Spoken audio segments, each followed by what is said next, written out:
Blue Lock has been my new favourite manga I watched for the first 2 episodes of the anime, and then I just couldn't help myself, read 100 chapters of the manga. And where I'm at right now, that character has just returned, and I'm super excited to see what happens to them because I love them. The shit is just pure hype. Every chapter is just like, god damn.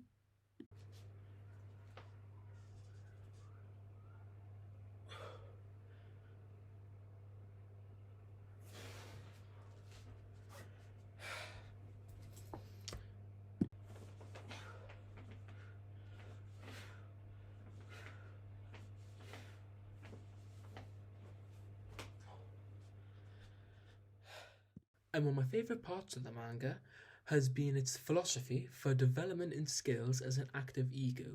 That ego is the difference maker, or is shown to be the difference maker, between the world's best and everyone else. I find this really interesting concept, something I haven't really thought about much, because lots of times in media and different stuff, ego is shown to be a big weakness in the enemy. It is, and I'll discuss all the things good for it, bad for it, but I feel like the way the show approaches it is a very, very new, and what's the word? Fuck.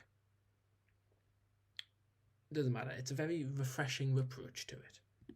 Just as a warning, before the rest of the video goes, there will be spoilers up until around chapter 100 or so if you want to avoid them, lock off. There are obvious dramatizations of ego in Blue Lock.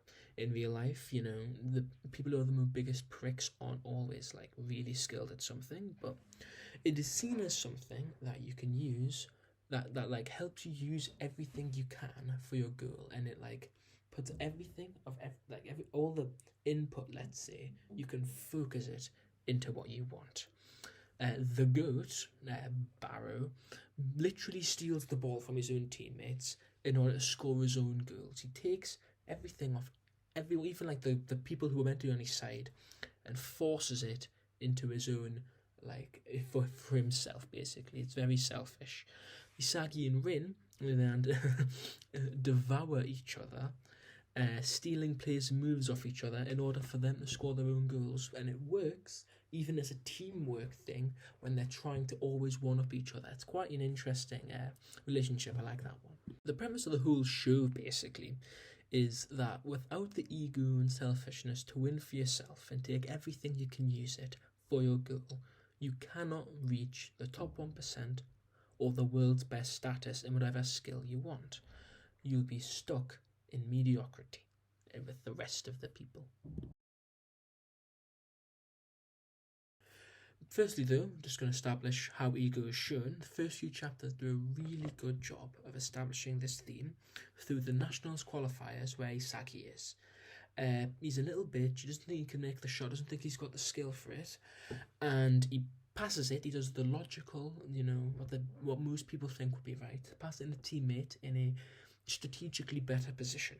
And he's like, oh, we'll win, and then the teammate misses. They're all really sad, they're all crying. And the teamwork and the non-selfishness he used failed. It didn't work. Asasagi wasn't selfish, didn't steal the goal for himself, he was a bad striker. The show effectively says if he had the ego to score the goal, he would have had a higher chance of winning, and he would have been way better for him if he had took the goal himself instead of passing it. It's a sign of low confidence in yourself, and that's why he didn't win. But since he didn't, the loss seems a lot more like an inevitability, something out of his control. If he put the control on himself, he would feel the defeat, feel the responsibility that the loss was on him, but he could work to overcome it.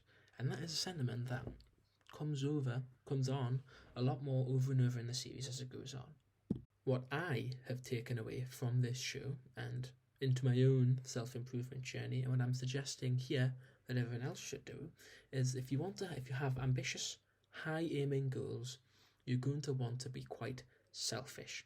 In order to gain the success you want, you need to be selfish enough to take it. You need to, as Andrew Tate once said, you don't make money, you take money. You need to want to take the success for yourself. If you're thinking about the team, if you want to be a team player, you will stay average, mediocre. You won't get all the results you want. Just realised the lighting's absolute dog shit, so there you go, that's a bit better. I like this lamp. Something I touched on previously is that, if you accept the responsibility onto yourself, you think you can do it all. If you win or lose, it can really help you understand where you're going wrong, and it puts all the strain on you, so you fail more and therefore improve more, which is a great thing. If you lose by yourself, you know where you have to improve. If you lose through the team, it's too easy to put the blame elsewhere. For example, if you're in one of those really annoying school projects with 6 other people, and you just sit back and let someone else take charge, you don't do any of the work, you end up with a project that you don't like, you lose motivation, you don't do much work, you get nought from it, or nothing from it. But if you think you're the one who's got the brains to take charge, you're learning so much more through that project. You learn about leadership, you put yourself out there, you learn how to get a team together, you learn how to, take criticism, not have your ideas always take the way. And having this thing of, I'll do this, but accepting that you'll get stuff wrong, not being so self-centered, is what will help you grow the most. This is the egoism that Blue Lock promotes, that Blue Lock says promotes growth within people. Nearly messed up a few times there. Obviously, though, having a large ego is not a very attractive characteristic to have. I am no way promoting that. Issues that come from large egos, stuff like people generally won't like you, and you won't be able to see your own flaws.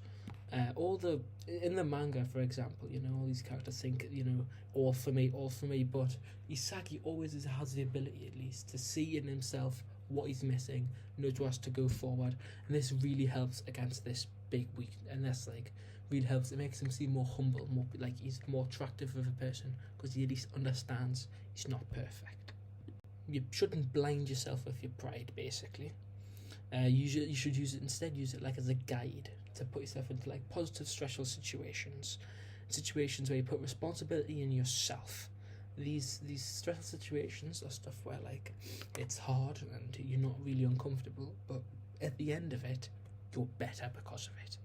The most important thing for me, though, to watch out for is that you're not selfish socially. You don't all talk about yourself, and you need to have the humility to see the beauty and the how good other people are, and that is a very good thing to have in your life. That can make your life so much better if you can see everyone else for how frankly interesting they are. If you go around thinking, I know all this, and you don't listen to anyone else, you'll end up just being a bit of a prick and you won't really learn much. So yeah, don't do that. Overall, reading Blue Lock has had a great effect in me. Every chapter has been really hype. It's been great motivation fuel for us to start exercising and stuff. The characters and their development have personally been the favourite part of mine. That is always my favourite part in most shows. And for me, Isagi, Kunigami, Rin, Bachira all go, especially Barrow, I forgot Barrow there, are all amazing. They all go so hard.